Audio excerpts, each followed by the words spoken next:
Hello Forza fans, this is the Mazda MX5 Cup in Forza Motorsport, and this is the Virginia International Raceway North Course, also in Forza Motorsport.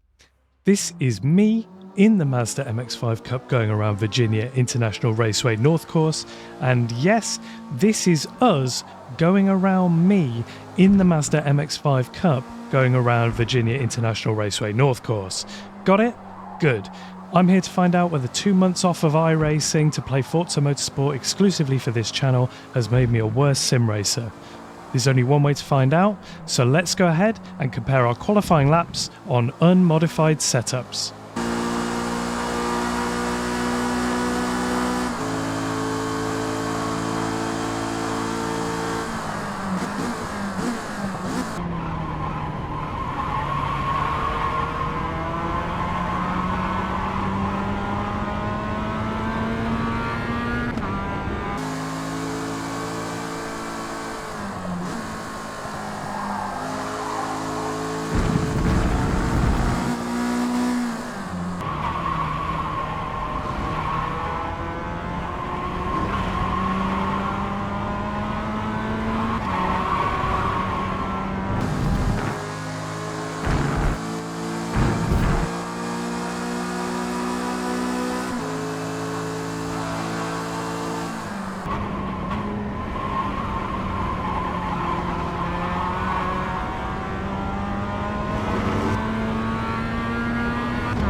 Pretty close, eh? Closer than you thought? Let me know in the comments.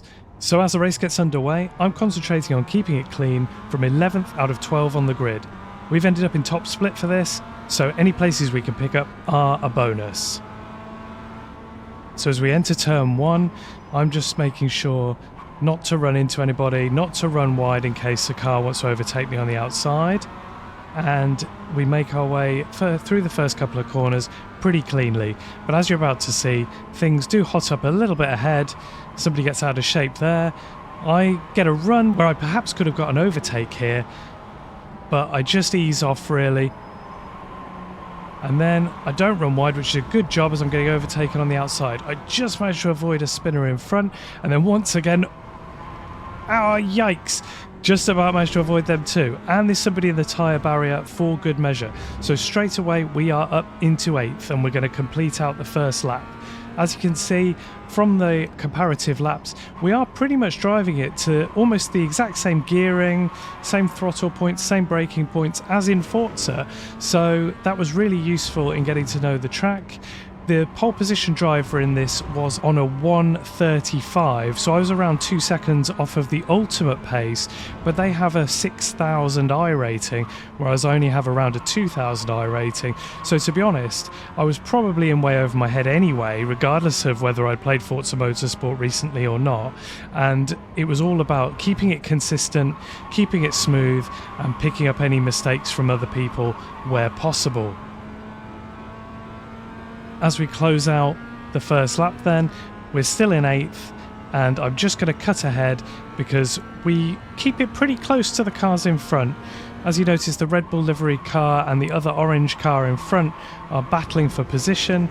I'm just sitting here, driving consistently, trying my best to just keep the momentum up, and if I can pick anything up off of these guys. As we run down the straight, I'm just trying to keep it possibly in the slipstream if I can.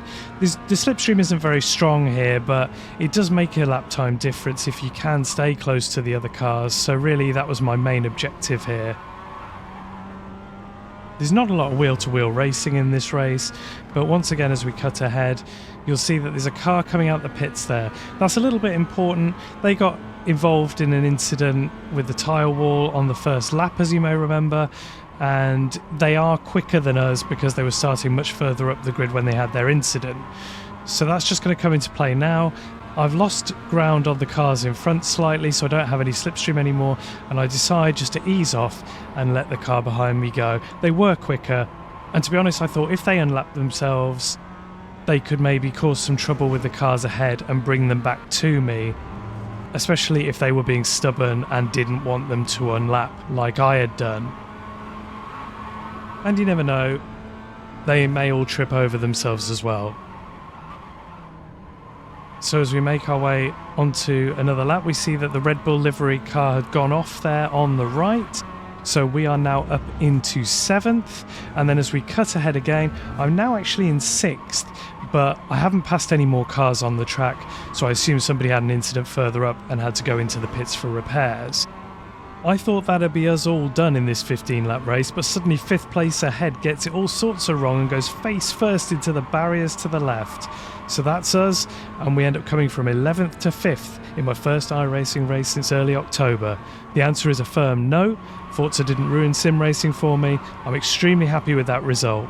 So if you enjoy these comparisons, race highlights and other racing videos, please consider subscribing. I'll see you really soon.